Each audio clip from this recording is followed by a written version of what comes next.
90% of the ட்ரேடர்ஸோட அக்கவுண்ட்ல profit இருக்கும். அதாவது ட்ரேடிங் அக்கவுண்ட்ல ப்ராஃபிட் இருக்கும். ஆனா அவங்களோட பேங்க் அக்கவுண்ட்ல போய் பார்த்தீங்கன்னா, ப்ராஃபிட்டே இருக்காது. ஸோ இதுதான் நம்மள்ட்ட இருக்கிற மோஸ்ட் காமன் ப்ராப்ளம். அதாவது 90% ஆஃப் த ட்ரேடர்ஸ் அக்கவுண்ட்ல இருக்கிற ப்ராஃபிட்ஸ் ஏன் அவங்க வித்ட்ரா பண்ண மாட்றாங்க?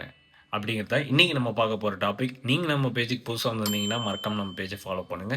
நான் உங்க ட்ரேடர் தீனா. நம்மள்ல மோஸ்ட் ஆஃப் த ட்ரேடர்ஸ்க்கு ஒரு கெட்ட பழக்கம் இருக்கு. என்ன தெரியுமா? ப்ராஃபிட் வந்தோனே ஸ்கிரீன்ஷாட் எடுத்து நம்ம போடுறது. அண்ட் அதே மாரி நம்ம ஸ்கிரீன்ஷாட்ஸ் எடுத்து போடுற பழக்கத்துக்கு வந்ததுக்கப்புறம், அந்த ப்ராஃபிட்ட என்ன பண்றாங்கன்னு பார்த்தீங்கன்னா, இன்னும் கொஞ்சம் நம்ம ட்ரேடிங்ல இன்வெஸ்ட் பண்ணா, நம்மளுக்கு இன்னும் கொஞ்சம் ப்ராஃபிட் வரும் அப்படிங்கிற ஒரு கிரீடினஸ்ல அந்த ப்ராஃபிட்டையும் லாஸ் பண்ணிர்றாங்க. ஸோ, இதுல நீங்க தெரிஞ்சுக்கிட்டது ஒண்ணு தான். அதாவது எமோஷன்ஸ் உங்களுக்கு தான், மார்க்கெட்டுக்கு இல்ல.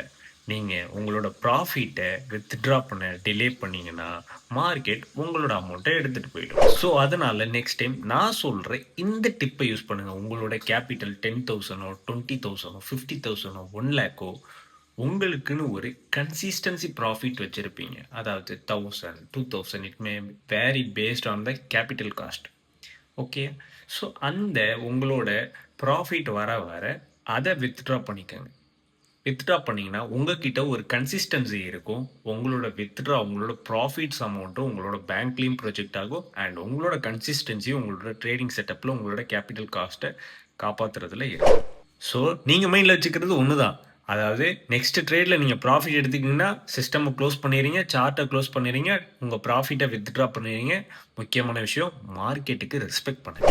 ஸோ, இந்த மாரி மார்க்கெட் பத்தி நெறைய தெரிஞ்சுக்கணுமா? நீங்க நம்ம பேஜுக்கு புதுசா வந்திருந்தீங்கன்னா, மறக்காம நம்ம பேஜ ஃபாலோ பண்ணுங்க. ஃபாலோ பண்ணிட்டு உங்களுக்கு எத பத்தி தெரிஞ்சுக்கணும்னு கமெண்ட் செக்ஷன்ல கமெண்ட் பண்ணுங்க. அண்ட் நான் உங்க ட்ரேடர் தீனா.